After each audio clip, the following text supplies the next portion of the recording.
এই বাড়িতে বিলকিসরা থাকতো না? হের মাই যে বাড়ি বাড়ি কাজ করতো? এই যে এই বাড়ি কত কইতেছ?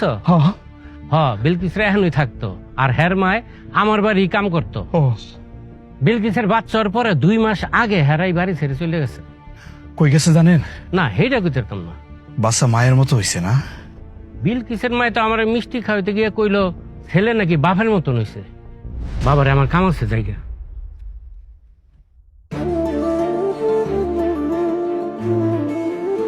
ছেলে হইছে? হ্যাঁ, হায় হায়, আমি কি করলাম আমি?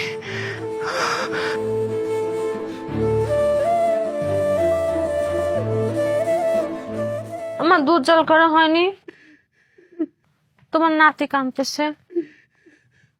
বউ, আমারও তুমি মাফ করে দাও। আমি অনেক অন্যায় করছি, অনেক ভুল করছি, তোমার উপর নির্যাতন করছি। আমি আমার ভুলটা বুঝতে পারছি বউ, আমারও তুমি মাফ করে দাও। আম্মা, ওনারা যাইতে কোন? না, আমি যাবো না। আমি তোমার আর আমার সন্তানের না নিয়ে যাবো না। আমি আপনার সন্তান মানে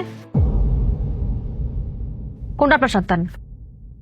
যে বাচ্চা পেটে থাকাকালীন আপনি মানতেই চান নাই, পেটে পাড়া দিয়ে মারতে চাইছিলেন, ওটা আপনার সন্তান। লজ্জা করে না? যখন আপনি মানে খাইতে দেন তখন মনে পড়ে না এটা আপনার বাচ্চা? এক টুকরা মাংস চাইছিলাম, এক টুকরা মাংস অল্প একটু ভাত চাইছিলাম, তখন মনে পড়ে না আপনার বাচ্চা? মাংস ভাত একটু ঝোল চাইছিলাম, মাংসের ঝোল দিয়ে ভাতেন, তখন মনে পড়ে না এটা আপনার বাচ্চা? যখন চুরির অপবাদ দিয়ে মানে গর্তে বাই করে দিয়েছেন, তখন মনে পড়ে না এটা আপনার বাচ্চা? সোনের বাড়িতে কেন আইছে? সোনের বাচ্চা আপনার বাচ্চা কেমনে হয়? আমি জানি আমি অন্যায় করছি, পাপ করছি। পাপের শাস্তি আল্লাহ আমার দিছে। আমি এখন নিঃস্ব। আমি শূন্য হাতে তোমার কাছে আইছি। তুমি আমার মাফ করে দাও। তুমি তো বলছো তোমার মেয়ের সন্তান হবে, তাহলে ছেলে সন্তান হইল কেমনে? মনে হয় আমার কাছে লুকাইছো না? লুকাইছি। ডাক্তার যখন কইছিল যে আপনার ছেলে বাচ্চা হইব, তখন মানে মাথায় ভাবছিলাম যে এটা আমি পরে কম। আমার শাশুড়ি, আমার স্বামীর আমি চমকাই দেবো, যখন আমার ছেলে বাচ্চা হইব তার মুখটা দেখে তারা চমকাই যাবো। আমি চমকাই গেছি আপনাদের চমকাইতে যায়।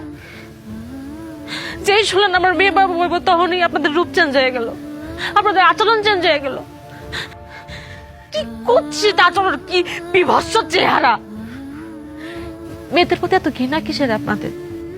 শুধু আপনি না, পৃথিবীর হাজার হাজার পরিবার, হাজার হাজার স্বামী, পিতা শুনলে মেয়ে সন্তান হওয়া শুনলে তাদের চেহারা চেঞ্জ হয়, তার আচরণ চেঞ্জ হয়ে যায়। কেন? মেয়ে হওয়া কি অভিশাপ? মেয়ে হওয়া কি পাপ, অন্যায়? আপনি যে পৃথিবীতে দাঁড়ায় রয়েছেন না আছেন জীবিত, কার জন্য? আল্লাহ তাআলা কোন একটা নারীর মাধ্যমে, একটা মেয়ের মাধ্যমে আপনি পাঠাইছে। আপনার মাও কিন্তু একটা মেয়ে। কোন কিতাব, কোন কোরআন বই পুস্তকে লেখা আছে যে বাপের পায়ের নিচে সন্তানের বেহেশত? দেখছেন? দেখবেন না তো। লেখা আছে কোথায়? মায়ের পায়ের নিচে সন্তানের বেহেশত। সে মা একটা মেয়ে।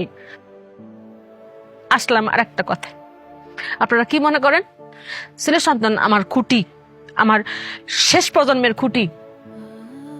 রিজিকের মালিক আল্লাহ। কার মাধ্যমে আল্লাহ খাওয়াবেন এটা একমাত্র আল্লাহ তাআলা ভালো জানেন। সেটা একটা ছেলের মাধ্যমে হইতে পারে, একটা মেয়ের মাধ্যমে হইতে পারে, যে কারোর মাধ্যমে হইতে পারে। কেউ কাউরে খাওয়াইতে পারে না। আল্লাহ পাক খাওয়ান কারোর মাধ্যমে হয়, কারোর উসিলা হয়। আর ছেলেটা যদি খুঁটি হইতো তাহলে এই বাংলাদেশে বৃদ্ধাশ্রমের সংখ্যা বাড়তো না। বাংলাদেশে এমন একটা বৃদ্ধাশ্রম খুঁজে পাবেন না যে বাপ মারে কোনো মেয়ে বৃদ্ধাশ্রমে দিয়ে আইছে। খোঁজ নিয়ে দেখেন, প্রত্যেকটা বৃদ্ধাশ্রমে দিয়ে আইছে তার ছেলে সন্তান। তাইলে মেয়েদের দোষটা কেন? আপনাদের আর একটা ভুল ধারণা যে ভবিষ্যতের মুখ উজ্জ্বল করবো আবার পোলা। খালি কি পোলারাই করে? মেয়েরা করে না? পৃথিবীর কোন কাজে, কোন জায়গা মেয়েরা নাই? কোন জায়গা মেয়েরা পিছিয়ে আছে কোন তো? ডাক্তার, ইঞ্জিনিয়ার, পাইলট কোন জায়গা নাই?